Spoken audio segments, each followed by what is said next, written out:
இன்னைக்கு அமீன் குக்ஸில் tasty and ஃப்ளஃபியான ஜாப்பனீஸ் சீஸ் கேக் பண்ணுறது எப்படின்னு பார்க்கலாம். இந்த மாதிரி எக்ஸைட்டிங் ரெசிபீஸ்க்கு அமீன் குக்ஸை ஃபாலோ பண்ணிக்கோங்க.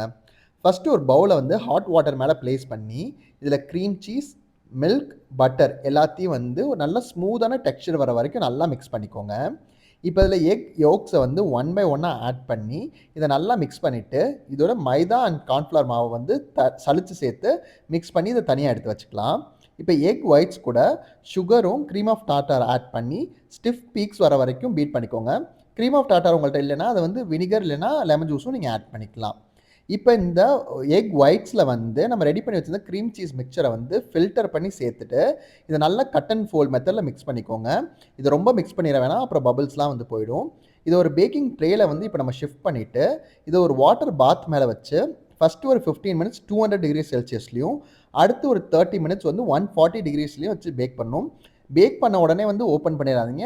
இன்னும் ஒரு ஹாஃப் அன் ஹவர் வந்து அவன்லேயே விட்டுட்டு அடுத்து எடுத்திங்கன்னா செம ஃப்ளஃபியான சீஸ் கேக் ரெடி. இது மேலே கொஞ்சம் பவுடர் சுகர் ஸ்ப்ரிங்கிள் பண்ணி சர்வ் பண்ணுங்கள்.